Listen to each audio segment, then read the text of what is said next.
I get ridiculously attached to things. Hey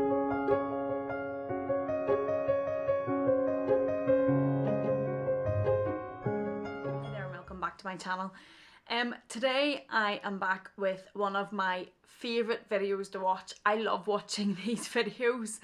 I find them really informative. I think that I get a lot of insight into them whenever people talk through why they've sold certain bags that they've sold or why bags didn't work out for them. I find that really informative whenever I'm coming to think about buying another bag, because these bags are really expensive. You really want to try and not get it wrong. Obviously we will all buy bags at times that end up not working out for us, but I certainly buy them with the intention of keeping them and hope that I don't have to sell them. So I find these videos so interesting to see what bags people have had before and sold and why, and the reasons why they decided to let them go. So I do have notes on my knee if you see me with my pen, and I have my notebook here so as I don't miss any out, and I can go through them. There aren't that many actually, because I do buy bags and intend to keep them. I don't buy them with the intention of selling them. But the second thing is I get ridiculously attached to things. I am very sentimental. I get very attached even to inanimate objects like handbags, and I find it really hard to detach from them and let them go. So even if I have a handbag that I know I'm not using and I haven't used in a while, I will still find it really hard to detach from that bag and make the decision to let it go. And there are probably handbags behind us that I could have let go because I maybe don't use all that much, or they sit on the shelf too much. But again, I find it really hard. Okay, so with that in mind, let's get started. Now most of these I obviously don't have, or I don't have anything similar to show you, so I'll put a picture on the screen to let you know what I'm talking about. So the first bag, I would always say that my first designer bag was my Louis Vuitton Neverfull, which I adore. I have the Neverfull and the GM in the monogram canvas. It's destroyed. I use it every day, carry everything to work in it.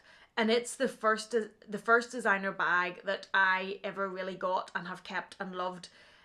Before that though, when I was young and foolish, I bought a Chloe Marcy bag in the small size in the black, and I'll put a picture on the screen. I bought it when I really couldn't afford to buy it. I was foolish in my 20s and I used to use credit cards to buy things I couldn't afford to buy. I ended up in debt, credit card debt, from buying things that I couldn't afford to buy. Or generally I didn't have much money even when I finished university and started to work. I didn't have much money and it was very tight each month, so I would have ended up using credit cards for even things like food and oil and petrol as well at times. But I also foolishly used it for things I couldn't afford. Not normally designer level. This is the only time I did this, and then I obviously had to sell it.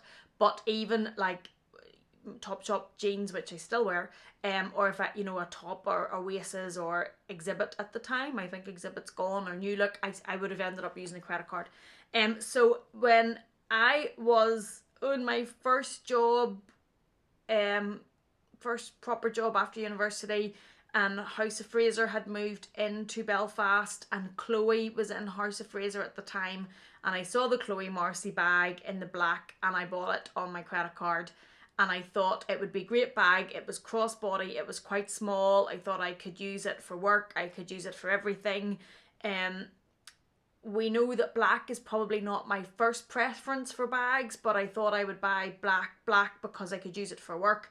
But it was plain black. It didn't have any, like, I know there's black behind me, but like that has the chains and the CC, the gold, and that the Louis Vuitton one has the blue and the pink on it.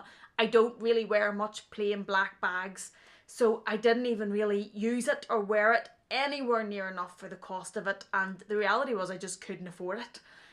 So I sold it, and I sold it pretty quickly, and luckily I didn't use that much lose that much money on it, so I used the money that I did get back from it to pay the credit card. Now of course you've got interest and everything on the credit card. Just, it's a disaster. Just don't do it. Please don't do what I did. But I used the money to clear off what was on the credit card, and that is why that one went, and that didn't last very long, and it never should have been there in the first place. So then moving into the more recent sort of past, I've been collecting bags for 10 years. I absolutely adore bags. Also shoes at the start, but now more bags. Mummy life just doesn't give the same opportunity to wear those skyscraper heels that I adore and make me bigger than 5'1". But the next bag then that I had and sold was the Louis Vuitton Berea in the size. Now I still have, and I should have actually lifted this out. Sorry, I should have lifted this out before we started, but I still have the Louis Vuitton Berea in the PM size, and this is the smaller size of the Berea. I also used to have the Louis Vuitton Berea in the size, which I'll put a photograph on the screen. And it was in the beautiful Indian rose colour, which is what this is. And I adore this colour. I just adore this colour. I probably don't use this bag all that much. I do use it a bit more since be truthful. I don't use this bag that much, but I adore the colour. I just love the colour. But the was bigger. I'll put the picture on, but it's bigger obviously because this is a PM, so it was the bigger size. And on the around the top here is vachetta, and the handle I think is vachetta. And I had bought the crossbody strap with it because I love crossbody bags, but it's just too big for that, for me anyway, for my frame and for what I use. I used it once for about an hour. It was in pristine condition when I sold it. It still had the stickers on the feet. It still had the stickers inside. It had been used once for an hour. And because it's a coloured bag, unless it's a very sought after bag, you will generally lose a bit more money on a coloured bag. So for using it once for an hour, I did lose a bit of money on it. It was the most stunning colour, but that's the only reason I bought it. I bought it because I love the colour, which I need to learn. And it was just too big for me. It was too big to wear crossbody, too big to carry. Just sat there, didn't get the use. So I at least made the sensible decision to sell it whenever it was still brand new, so I didn't lose that much money on it. But that's why that one had to go. And then the next bag that I sold, and I'll put a picture of the actual bag. I still have some of these I don't have pictures of, but I still have a picture of this one. And it was the Louis Vuitton Speedy in the Empreinte leather in the 25. It was the Speedy bandolier in the 25 size, and it was in colour very similar to this colour. The colour was beautiful, absolutely beautiful, and again, that's why I bought it. And I loved it when I first bought it. Like, I really, really loved it. But the Speedy, even the 25 size, doesn't really work for me. I feel bad saying that because I loved the bag. But I bought it to wear crossbody. It came with a crossbody strap. And I found the Speedy 25 when I wore it crossbody, because I am 5'1", it just still looked a little bit too big and a little bit too bulky wearing crossbody. So I did wear it for a good while. And then I stopped wearing it because it just sat out too much when I was wearing it crossbody. And I knew so little about bags at the time. I didn't know about organisers, which would help it keep its shape. And it sagging in did annoy me a little bit, but to be honest, it's not really why I sold it. And I sold it again before I knew too much about bags, and I sold it for a ridiculously low price. When I think about it now, I cringe at myself for what the bag cost and what I sold it for. But I just didn't know. Yeah, lessons learned. That's definitely lessons learned. But it was a great bag, only that it just didn't work for me. I have the Speedy Nano now, which works for me more because obviously crossbody, it is much smaller. It actually, I think, yeah, it's landing on the ground. I don't keep my bags on the ground. When I picked the Berea out, it fell down. So, But it's much smaller, and obviously the only thing about this is the strap isn't detachable or removable, and it was on the Speedy B25, but this is just much smaller, so you still get the classic shape of the Speedy. And I have a video on this, I'll link. It actually holds a lot more than you would think. You get that shape, you get that look, only the Nano sitting crossbody for me works much better. So yeah, I'm loving that one. But lesson learnt on the Speedy 25 when I think of the money I lost on that bag. Ugh. Okay, moving on before we get depressed. The next bag that I sold was the Chanel Square Mini, and I'll put a picture of it up here from my Instagram. I actually had, I think, only really started Instagram at the time whenever I got it. And the reason that I sold it is the Chanel Mini rectangle works much better for me than the square. You'll see all of my minis now are rectangle. It was the only square that I had. And I had seen this bag in the medium large in Dublin when it first came out. This is the 18B collection, and it was the medium they had, which at the time was probably about €4,500, maybe 49,000 euro, and I just couldn't afford it. We were planning to do some renovations in the house and just did not have that money to spend on a Chanel bag. Learnt my lesson, don't use credit cards for things like this anymore. Couldn't afford it, but the colour never left me. I became obsessed with this colour and trying to track this bag down. Obviously, whenever I had the money to look at buying a Chanel bag, it was long gone from the boutique. We all know about Chanel seasonal colours, they just don't stay. Long gone. But I eventually tracked down the Chanel Mini in the 18B in the turquoise in the square. And it had I think it had the silver. This one in the rectangle has the light gold hardware. The square was in the quilting rather than the chevron. And it had the square, as I say, there's a picture there somewhere. And I bought it again before I knew too much about Chanel. I didn't really know where to be looking for bags. Was new to Instagram, didn't really know all the ways to go about it, and didn't really know the difference on me about the strap length. So whenever I got it, I loved it. I loved the colour, but the strap length was just a little bit too short, and I'm 5'1" but curvy. I actually have lost a bit of weight since then, so it would have been curvier then, and it just sat a bit too short for me. So I then eventually, whenever I started to get a bit more into Instagram, found this with Lux Lover. So I bought this in the rectangle, which I just suits me better, love. But I couldn't justify keeping both. The square was silver and it was quilted and it was beautiful, but they were just too similar, and I couldn't justify keeping the square and the rectangle in the same colour. So I let the square go. Again, didn't know enough about what I was doing, and again sold it for far too cheap. Far too cheap. It was a square mini in caviar, in pristine condition. It still had the stickers attached, and I sold it for far too cheap. But again, lessons learnt. Wouldn't do it again. Somebody got a great deal. But that was the next one that I sold, and that is why. And then after that, I sold another Chanel bag. And if you've watched my video on, what was it called? I think Chanel Dream Bag or Chanel Wishlist Bag, which I will link somewhere.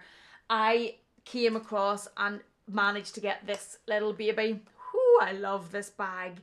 This colour, if we go back to the Brea and the Speedy, this colour is just, I adore this colour. It's my colour. I absolutely love it. I had seen this bag. This is also from the 18B collection in, the colour's called purple, but it's more like a magenta, pinky, purpley colour. It's picking up pretty true there. But I had seen this. Jersey Couture has this. Isabel Styles at the time had this. I'm actually going to move my pen out of that hand, even though the lid's on, away from my Chanel bags. And I was obsessed with it. I just was obsessed with the colour. It's and it's a rectangle mini. It's like perfect for me. It was meant to be. But I couldn't find it in the mini rectangle. Nobody was really selling theirs. Isabel Styles later did sell hers, but it was for Australian post only. But I had found it then in the medium, and I'll put a picture somewhere. And I'll link that video when I show the both of them, and be warned, I'm a little bit hyper in that video. So I was quite torn, because even though it was the medium, I still loved it. And I then had the mini, which was what I originally wanted. And when it came down to it, they're just too expensive. I just could not justify keeping both of the bags, both the medium and the mini. It just did not make sense, because they were exactly the same. Even with the turquoise, one was chevron, one was quilted, one was light gold, one was silver. These were both chevron, both light gold, exactly the same, only bigger. So I sold the medium large through Global Luxe Closet on, Sasha at Global Luxe Closet on Instagram, because I just had heard so many stories about scams and stuff, and I just didn't really want to be worried about selling such an expensive bag. So I sold it and kept the mini, which in a perfect world, if money were no object, and you know, yeah, I know, but if money were no object, yes, I'd have kept both, but it just was not practical.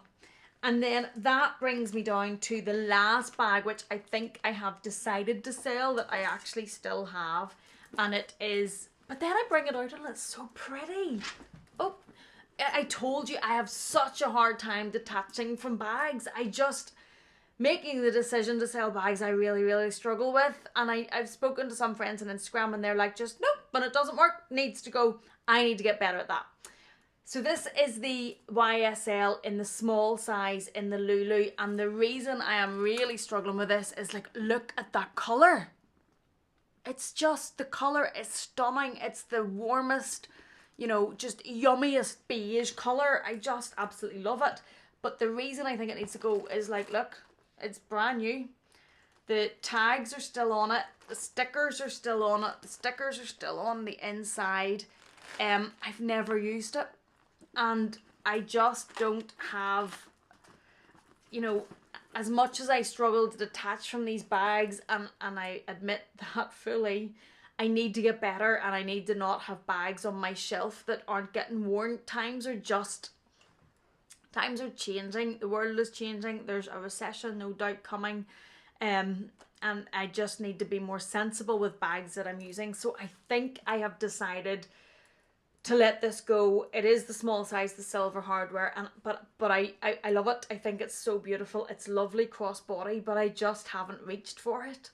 And it's probably just because there's other options that I'm reaching for before.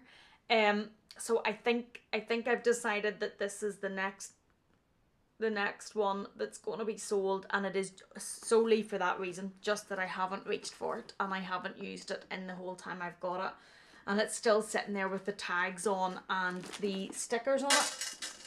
But oh my goodness, I have these sitting down beside me, right? And just on a complete aside, look at those three colours together. Aren't they just the most stunning colour palette? I just love those colours. And when I see them together like that, that makes me not want to sell the Lulu. Ah! Oh, first world problems, I know. So that is all the bags I've sold. As I say, I don't buy bags to sell. And I give this quite a good bit of thought before I did it. I really don't think I've missed any out. I think that's all the bags that I have had and sold. And I hope this has been helpful, showing you what I've had in my collection and decided to let go, and the reasoning behind it and why I let them go, and give you just a few things if you're thinking about buying a bag. Like if you're thinking of a Chanel mini and you're between the square and the rectangle, or the medium large and the mini, or the size of bags or crossbody bags, just give you a bit of insight into some of the things to take into account and think about before you do purchase, because selling bags, unless, you know, it's not fun, it's not great. And in a perfect world, we don't need to do it. So I hope this has given you some things to think about. I hope this has been interesting and informative. And if you have enjoyed this video, please do give it a thumbs up. And please do hit that subscribe button, because I'd love to see you back. Thank you so much for watching me. Thank you for spending some of your time here. And please do take care. And I will see you again in the next one.